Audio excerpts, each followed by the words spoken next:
Good day, everybody. This is Fullbear 45. Today we're going to talk about the 6.8 Western cartridge. Fairly new cartridge that hit the market in 2021, I guess a year now. SHOT Show January. Since then, it's been a following year, January 22. I actually found a rifle chambered in 6.8. This here, as talked about in my previous video. This is a Browning X-Bolt Pro McMillan in 6.8 Western. The Pro with the spiral fluting in the bolt handle, spiral fluting in the bolt itself, skip fluting in the barrel, muzzle brake. Since the last video, I haven't talked about what I mounted on this rifle. It's the Vortex LHT. I wanted to go something in the little lighter route because of the lighter setup I wanted this time. Having the carbon fiber stock, just a shorter 24-inch barrel, light contour versus the previous one, 26 heavy contour.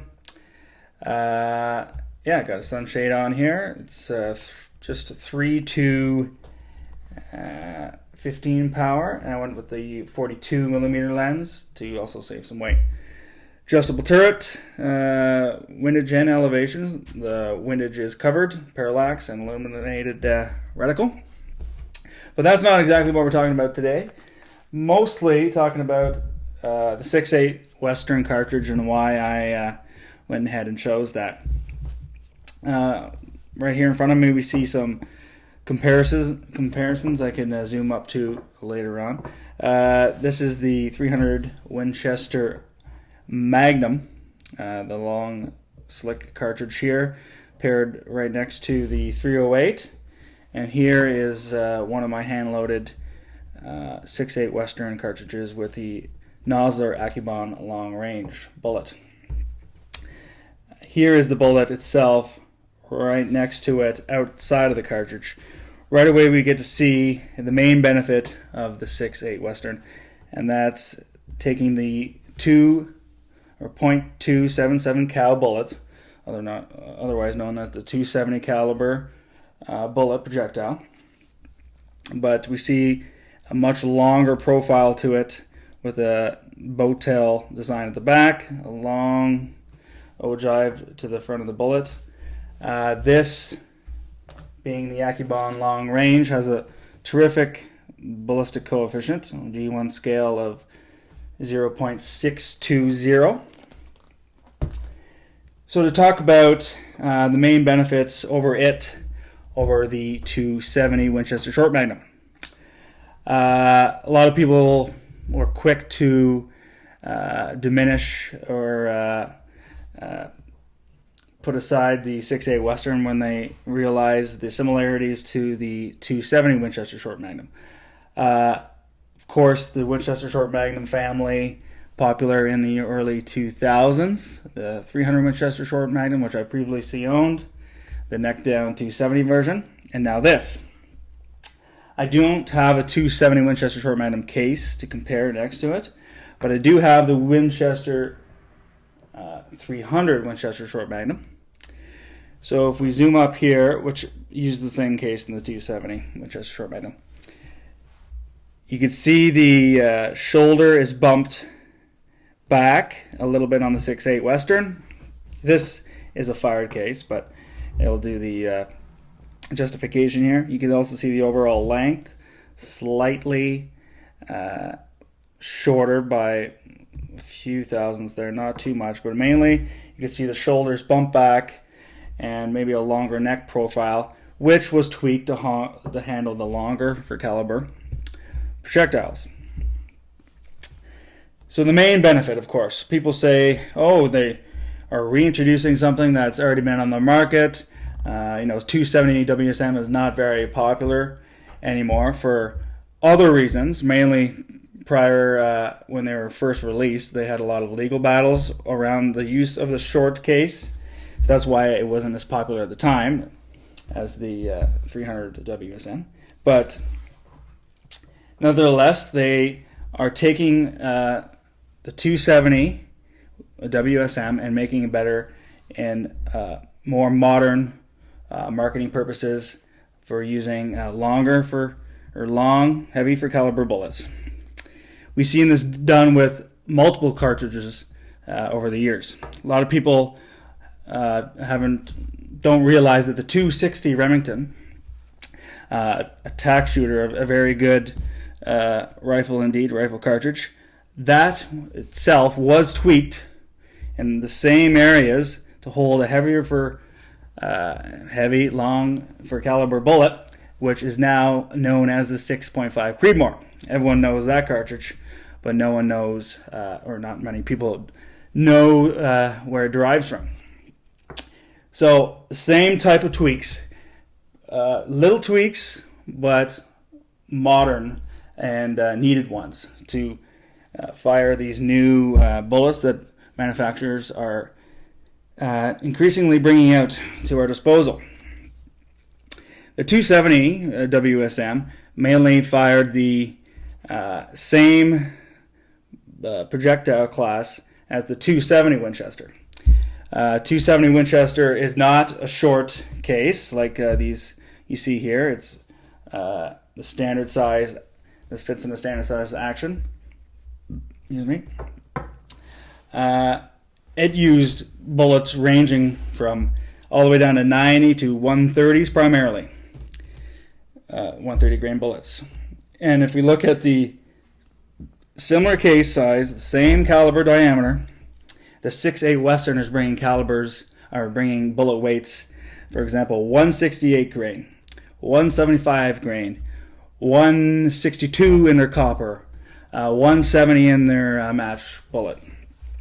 These are increasingly getting better ballistic coefficients and simply unheard of in the 270 Win and the 270 WSM. On that note, the primarily reason why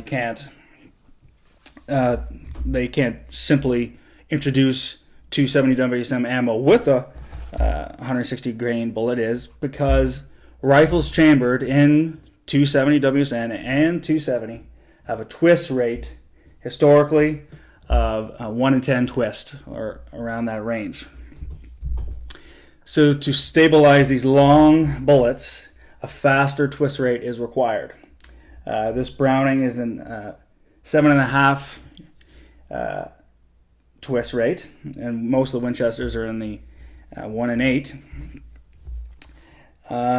So if manufacturers were just going to throw a box on the shelf and say, oh, you could get your 270 Winchester in a 168 grain, people, oh, look, why wouldn't I do that? Well, if you throw it in anyone's standard 270 gun in 1 in 10 twist, most likely that bullet won't stabilize and you'll get a frustrated customer. So main reason why we see these reintroductions of cartridges like the 260 to the 6.5, the 300 PRC, the 6.5 PRC, all these new cartridges are just minor tweaks to existing cartridges, but optimizing the new bullets that we're getting a hold of, higher BC bullets. So just a bit of information on the feet per second we're usually getting with factory Winchester 6.8 is leaving the muzzle. This is 165 grain AccuBond long range, leaving the muzzle at 2970. So think about that. It's just under 3,000 feet per second, but with 165 grain 277 cal bullet. 270 Win, yes, they have velocities of 29 to 3,000 all the time, but with a 130 grain bullet on the heavier scale. Same thing with the 270 WSM. You get velocities up to 3,200, again with those smaller or lighter grain bullets.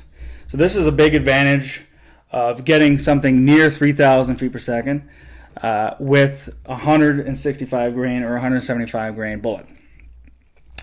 Great for knockdown power, great for that long range downrange energy. Bullets that are higher BC, better for resisting wind drift, and for mainly good knockdown power because of this more grain in a 270 caliber. So whether people don't like introductions in the market of just tweaking something and making it better, well, that's the process of finding the best cartridge out there. Not saying that this is, but each year more information is used to develop new cartridges, and they're not going to make something worse. Manufacturers aren't going to make something worse than something they had 10 years ago. So where it may not be a great idea for you if you already have a 270 or if you already have a 270 WSM to switch and sell everything because of close similarities, but it is a primarily good choice for someone looking on that wants a short action cartridge to reduce weight in their rifle, something that has the potential to use a high BC bullet, something that doesn't kick, doesn't have extraordinary amounts of recoil. This is very soft managing, especially with the recoil hog or the brake on the end of the rifle. It is a very good choice for the big game hunter, from whitetail, elk, I'd say up to moose, and everything around that size.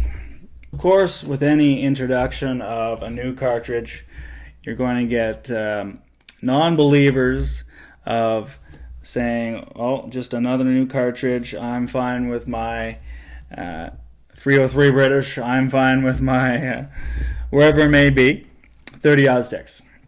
Yes, you are fine with your 30-06, but bullet manufacturers are increasingly bringing out new technology, like the 6.5 PRC, which is a good comparison, but with the 6.5 diameter bullet, like the 6.5 Creedmoor, which got extraordinarily high in demand for popularity. So if you look at that cartridge in comparison, like I said, to the 260. 260 was around for a long number of years, and Hornady just got behind the marketing aspect of the 6.5 Creedmoor, which just adjusted the neck of which, having a longer bullet projectile in there. I think it's a 143, 6.5. You can, the heaviest you could go. And then all of a sudden people said, yep, that's the long-range cartridge, plinking, PRS cartridge, whatever. That has taken place over a course of 5 or so years, if I'm not mistaken. And it's grown in popularity greatly. I could see that happening with the 6.8 Western. Maybe not so much in the target plinking areas, because it does have a more big game capability to it. Bigger recoil, a bigger cartridge, maybe a little more expensive to shoot than the smaller components of the 6.5. But that wasn't its purpose, is to replace 6.5. It was to be an all-around big game cartridge with the potential to go long-range target or long-range hunting purposes. So I think it will shine in that aspect. Being in a short action rifles, I really sought after that type of cartridges. Weight savings in the rifle, length of cycling, just a preferred benefit of myself. Prior to this, I had a 300 Winchester short magnum, so that's this case here in comparison. Love that rifle, nothing wrong with that caliber whatsoever. But one of the main things of switching over was you use your 30 caliber bullets, but with the 300 Winchester short magnum, the BCs have only gone so far. In that rifle, primarily you'll find them in 1 in 10 twists. 1 in 10, 1 in 12, 1 in 11, in that range. So they cannot stabilize any kind of long BC bullet. I did get decent BCs from factory ammunition in that 300, around the 50 mark or so. But that's where its shortfall is. And they can't just go ahead and drop a 300 PRC load with the 200, 210 grain ELDX 30 calibers, drop it in a WSM, like I said before, because people want to just go buy something off the shelf and throw it in their current gun. And then those bullets wouldn't stabilize, and they'll have complaining customers. So that's why Winchester and Browning work together to introduce new rifles with the proper twist rates, because there will never be a 6.8 Western with a 1 in 10 twist from factory. People can make one if they wanted to, but that would defeat the purpose in a custom rifle. So there's always going to be faster twist rates in 6.8 Western, and always there's going to be an increasing range in bullet grain sizes, but primarily they'll stay on the heavier side because that's which way it was intended. It's good to see the size comparison down here. This over here is a 45 Colt. It's about the length of the .277 cal projectile, 165 grain AccuBall long range. Seated just at the neck junction there. I probably won't be able to show you, but it is still not giving up too much powder capacity. That's one of the reasons why they bumped the shoulder back in that case neck. Because if I was going to take something this long in the old 270, I'd be getting into my powder capacity. A couple of these hand loads I've been loading so far, primarily with Hornady H1000. I'm giving H4350 a try, but that's primarily a powder for slower non-magnum cases like the 6.5 Creedmoor. But the H1000 has a good case fill properties to it. Grains maxing out from Hornady's load data up to 60.9 grains. And that round is going just under 29 feet per second. So very interesting take so far online of people's thoughts on 6.8 Western. I think some time in the field and time with it on the market will show its capabilities. But people like to say, of course, that, okay, there's no rifles available. At the very beginning, this is the trend. The introduction in January 21st, January 2021, people like to say now that, there's no rifles available now, and there's either too much or too little ammunition available. But it has only been out 1 year. You know, it has 100 years on the 270. Or 270 has 100 years on the 6.8 Western.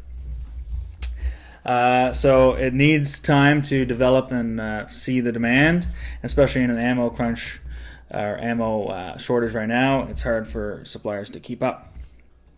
But you see people online still trying to shoot it down. There's no rifles available and such. At the very beginning of the introduction, there was ammo everywhere for the 6.8 Western. They brought it out during the release. There was nothing else on the shelf, no 6.5 Creedmoor, but there was 6.8 Western. But no rifles at the time. Since then has flopped to around January 2022. Now we're seeing the ammo of which are being bought up. It's a little harder to find. Now it's more on the same playing field as other popular cartridges. You walk into a store here, just 308, there's nothing else. There's no PRCs, there's no Creedmoors. It's just 308 during the worst part of the shortage here. Good time to own one of those because it's a military background cartridge. But now we're seeing rifles become more available online. You know, the manufacturer is pushing them out. It usually takes a year after SHOT Show to get the supply chain going. I got lucky and found this one early on, which is a year later. But people are saying the rifles are hard to find, which they are because they are in demand. You watch one go up online, and then the next day, it's gone. They come up and down pretty quickly. Like this one I bought before they got it in. And I didn't order it. So it went up online, and I got it. So they are in demand, and once Browning and Winchester see that, they'll continue to ramp up rifle production. For this one, I'm lucky to have started reloading for it. Little to none reloading data at the beginning, of course, is to be expected. Hodgdon has released reloading data for it with their powders and with the AccuBond long range. So finding the lands on my rifle here. Did the jam test with neck tension on a 6.8 not fired case for now. Had a loose neck tension there so the bullet can freely slide in and out. Not primed. Put the cartridge in the case, close the bolt. That is your max overall length and your max overall base to ogive. So I did 20 thousandths shorter than that, further away from the lands, and we're going to start our load development there. I have Hodgdon H1000 powder and H4350. H4350, of course, popular in the Creedmoor size cartridges, so it does have a slightly higher burn rate than the H1000, so I'm not sure if it'll be a successful combination, but that's what I had available to me so far. Of course, shortages in ammo, there's going to be shortages in components of all size or of all types. So I was lucky to get what I have so far. I've only a few cartridges loaded up in each grain so far, so make sure you guys subscribe. I'm going to bringing that information to you on group sizes, load development, ladder testing, of all the capabilities of 6.8 Western. Of course, starting primarily load development at 100 yards to get a proper grouping, consistent round. And then we'll bring videos of its long range capabilities.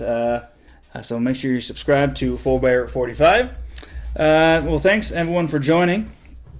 Nice to see a comparison. There's starting to get more and more videos out there now. I believe most of them are positive. So stay subscribed, and I hope to bring some more 6.8 Western content to you. This is Full Bear 45. We'll see you later.